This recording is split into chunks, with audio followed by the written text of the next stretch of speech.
My name is David, and I need to tell you something I should have realized 40 years ago. I built a company worth $200 million.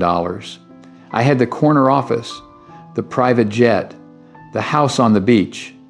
People called me a success story, business magazines published my interviews, and young entrepreneurs asked me for the deep secrets of my achievements, but I wish I could tell them that the walls of the palace I lived in were made of loneliness. I bought private jets, built luxury homes by the sea, but behind it all was a truth I kept hidden even from myself. I piled up wealth, but with my own hands, I destroyed the very things that were actually the center of my life. Today my company is gone, sold years ago. The money I chased so madly is still in my bank accounts, but the truth is, I am ready to sacrifice every single penny of my life's earnings just for a chance to go back to the past and change everything. If you are sitting in an office today thinking, just a few more years of hard work, then stop, because I was exactly like you and I was wrong in every decision of my life. The story goes back to 1978, when hot blood ran through my veins and my eyes were filled with dreams of conquering the world. I was 30 years old, newly married to Sarah, and I had just founded my business. People said I was crazy, but there was a passion inside me to prove them all wrong. I can still feel the bitterness of those first 5 years on my tongue. Working 80-90 hours a week, sacrificing sleep. What was it all for? I skipped family dinners, I didn't cut birthday cakes, I didn't give anniversary gifts. Sarah would always smile and say, "It's okay, George, we're building our future." And I believed this lie. I had convinced myself that once we made it, we would have all the time in the world. Don't you think this is the biggest deception a human gives themselves? This time never comes, it is just a mirage that kills us with exhaustion. In 1983, when our daughter Emma was born, instead of being at the hospital, I was sitting in a board meeting seeking my importance in piles of files. I eventually reached the hospital, but by then Emma had already entered the world. I didn't hear that innocent child's first cry, I didn't see her first smile. I promised Sarah I would be there for every important moment, but those promises turned out to be houses made of sand. I missed seeing her first steps, her first day of school, her sports competitions, her graduation. I was nowhere. A memory still stabs my mind like a sharp dagger. Emma was probably 7 years old. She came into my office with a drawing she had made of our family. Her eyes had that sparkle that only a child feels when showing something to their father. But me? I was on an international conference call. Without even looking at her, I just raised one finger. Just a minute. She stood there for 30 seconds, the sparkle in her eyes slowly dimmed, and she quietly walked out of the room. Years later, when I pulled that drawing from a corner of a cupboard, written at the bottom in trembling hands was, "I love you, Daddy, even though you're always busy." At that time she was only 7, and by the time I realized my mistake, the time to fix it had passed. By 1995, we had made it. My company was worth $50 million. We moved into a massive mansion-like house and went on vacation to the Hawaiian Islands, our first real vacation in 12 years. I looked at Sarah and said proudly, "See? All this hard work paid off." But I was blind. I couldn't see that Sarah had learned to live without me. She had a separate world, her own friends, her own charity work. 13-year-old Emma wouldn't even talk to me. I had become a stranger in my own home. I thought this was perhaps a temporary phase. When Emma went to college, we would get close again. I kept waiting for that magical then, which never came. In 2001, when we went to drop Emma off at Stanford University, she hugged her mother for 5 minutes, but she hugged me for only 5 seconds in a mechanical way. That hug wasn't love, it was a burden she had to shed. That same year, Sarah asked for a divorce. 23 years of companionship, and she wasn't ready to wait any longer. She said, "George, I have been living alone in this marriage for 20 years. You didn't marry me, you married your company." I had no answer because she was telling the truth. After the divorce, I tried to bury my loneliness under a workload. The company reached $200 million. My face was on the cover of Forbes magazine. People asked me for the formula of my success. I never told them the truth, that I achieved all this by sacrificing things that cannot be bought with money. In 2009, I had a heart attack.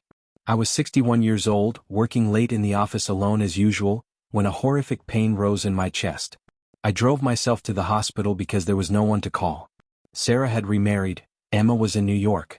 The next day, when I didn't show up for a meeting, my assistant found out I was in the hospital. Lying on that bed, surrounded by machines, I realized the biggest truth of life. What was it all for?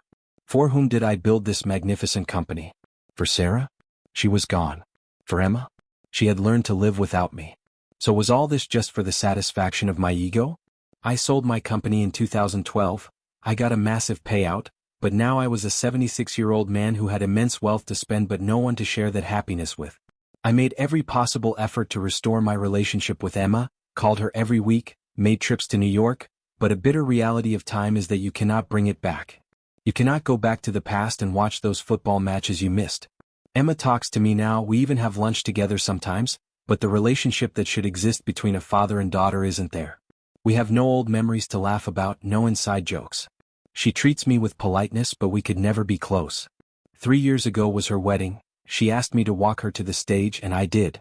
But when she gave a speech at the reception, she only mentioned her mother. She told how Sarah supported her through every difficulty, how her mother made her a strong person. She mentioned me only to say, "Thank you for coming to my wedding." She thanked me as if I were a guest, not her father. That night in my hotel room, I burst into tears for the first time in decades. Because I had lost everything. I had wasted the moments that were actually important.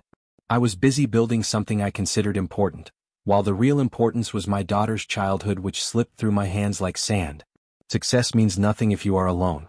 Money has no value if you have no one to share it with. I see today's youth making the same mistakes I made. I see them sitting late in offices, skipping meals with their children because they have to complete one more report.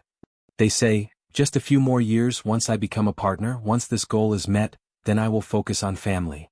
But believe me, that goal never ends. One goal after another, one promotion after another. And meanwhile your children grow up, your marriage breaks, and one day you wake up as an old man like me whose bank balance is full but whose heart is brimming with regrets. If I could meet my 30-year-old version, I would tell him, "George, your company won't be destroyed if you go home at 5 o'clock. That meeting can wait until Monday, that email can be sent tomorrow. But your daughter's childhood won't wait. Her game is today, her school play is tonight. Once these moments pass, they are gone forever. Work will always be there, crises will always come, but your loved ones won't always be there. The tick-tock of time is running for everyone, and you don't know when whose time will end. I have so much property today that 10 people could live in luxury for their whole lives, but I would sacrifice it all in a moment if I could get just one day to spend with 7-year-old Emma. The truth is, no one even remembers me in my company anymore. It's been a few years since it was sold and new people have come. Now it feels as if I never existed there. Those deals for which I gave my blood and sweat, today no one cares about them. But Emma remembers. She remembers every time I wasn't there. She remembers every birthday I missed, every promise I broke, every time I chose work over her. Those memories are permanent. They have shaped Emma's personality and defined the boundaries of our relationship. Now at 76, I live alone in an apartment near the beach. I have all the time in the world. I travel, read books, do social work, but most of my time is spent thinking that I wish I had understood that the measure of success is not dollars or square footage but relationships, presence, and love. So if you are working late tonight, I plead with you to close your laptop and go home. Eat with your children, spend time with your spouse. Be present there, mentally and physically. Because 20 years from now, you won't remember what was written in that report, but you will definitely remember where you were when your loved ones needed you. If you are thinking, my situation is different, remember I thought the same. Every human who makes this mistake thinks they are different from others, but we are all the same. We all feel we have a lot of time, but time waits for no one. I learned this lesson with a 40-year delay. You learn it today. Go home, choose your family, because at the end of life, no one will praise your career achievements, but your loved ones will remember whether you were there for them or not. If you aren't careful, your end will be like mine. Rich, successful, famous, but completely alone. If these words are making you restless, that's a good thing. It means you still have time. Change something today, don't wait for tomorrow. Time is not dependent on your plans.